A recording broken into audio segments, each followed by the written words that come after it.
materi di mana kami diberikan tugas oleh Ibu Rina Sitompul, SHMH. Kami dari Fakultas Hukum semester 3 sore ingin menjabarkan rangkuman tentang pertanggungjawaban pidana. Saya Aldo Rendinata, NPM 1940-20008, dan ini teman saya. Saya Muhammad Aslam Inggris, NPM 1940-20010.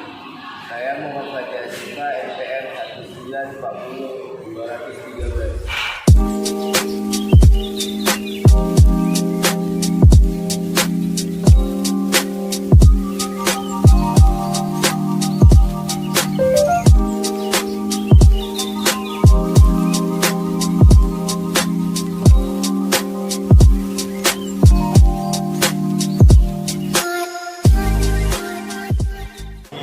Saya akan menjelaskan sedikit definisi dari pertanggungjawaban pidana.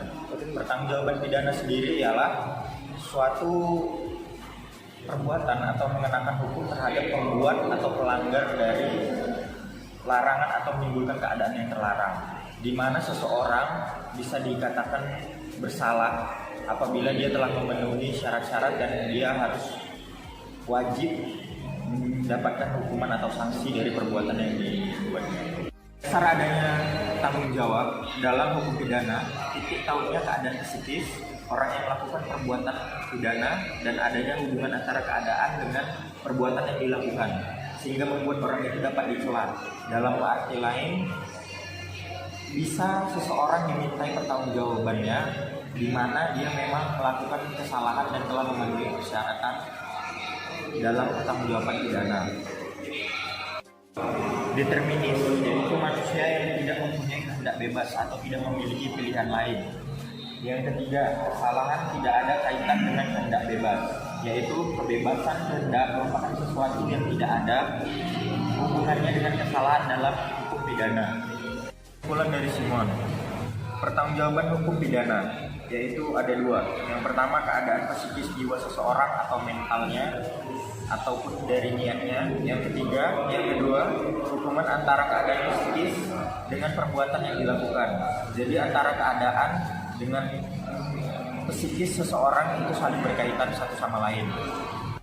Jadi di dalam sebuah pertanggungjawaban pidana itu berlaku asas yang berlaku dalam pertanggungjawaban tiada pidana tanpa kesalahan atau jinisra jonder juldi dola bonus dan ulfa, yaitu tidak setiap perbuatan yang mencocoki rumusan delik harus dipidana. Lalu untuk dapat dipidananya seseorang harus ada kesalahan atau mampu dipertanggungjawabkan.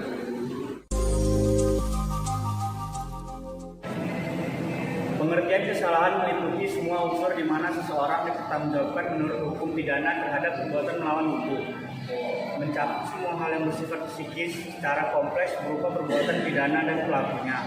Hubungan kesalahan dan melawan hukum memiliki dua catatan penting, yakni satu, kesalahan bersifat subjektif yang dapat dilihat dari diri pelaku, dan kesalahan bersifat objektif, sesuatu yang dilihat tampak luar.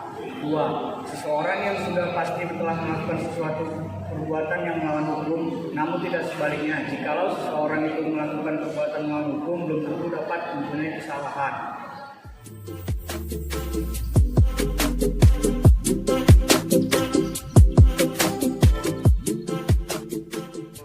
Elemen-elemen kesalahan.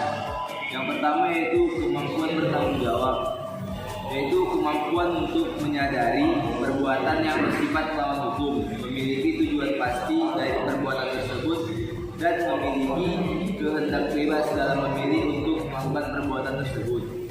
Kedua yaitu hubungan psikis atau hubungan batin pelaku. Hubungan psikis melahirkan bentuk kesalahan dan kesengajaan, yaitu hubungan kejiwaan antara pelaku dan akibat yang menimbulkan atau termasuk pula kelakuan yang tidak bertentangan dalam hukum dalam kehidupan sehari-hari. Yang ketiga yaitu dolus dan culpa. Kesalahan merupakan unsur objektif dari tindak pidana. Hal ini sebagai konsekuensi dari pendapatnya yang menghubungkan atau menyatukan Strabarvet dengan kesalahan. yaitu tidak ada alasan penghapus pertanggungjawaban. Hal ini bisa dilihat tidak ada pembenaran yang menghapus sifat melawan hukum dan alasan pemaaf. Seorang anak kecil yang sedang bermain di taman kemudian mengambil batu dan melempari ke seorang yang sedang berjalan. Artinya itu, seorang anak kecil yang sedang bermain di taman bermain, kemudian mengambil batu dan melempari teman sepermainannya yang sedang berjalan. Batu tersebut mengenai pelipis orang dan mengeluarkan darah. Poin yang pertama yaitu perbuatan khianat tersebut mungkin bisa dihindari, tetapi tidak mungkin dicela. Yang kedua, karena anak kecil belum memahami apa yang diperbuatnya. Yang ketiga, anak kecil belum bisa membedakan mana perbuatan yang baik, mana perbuatan yang buruk. Poin keempat yaitu mana perbuatan yang telah boleh dilakukan dan mana perbuatan yang tidak boleh dilakukan. Poin terakhir yaitu si anak kecil di atas tidak punya kesalahan.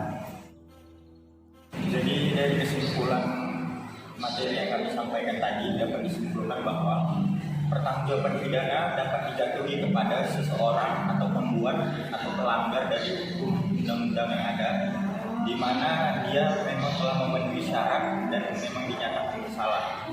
Dan di dalam pertanggungjawaban pidana sendiri itu bersalah belum tentu dapat dijatuhi hukuman, seperti yang dijelaskan oleh teman saya, Saudara Pati. Jadi di sini pertanggungjawaban pidana harus memenuhi beberapa syarat, baik itu psikis maupun keadaan si pembuat atau pelanggar tadi.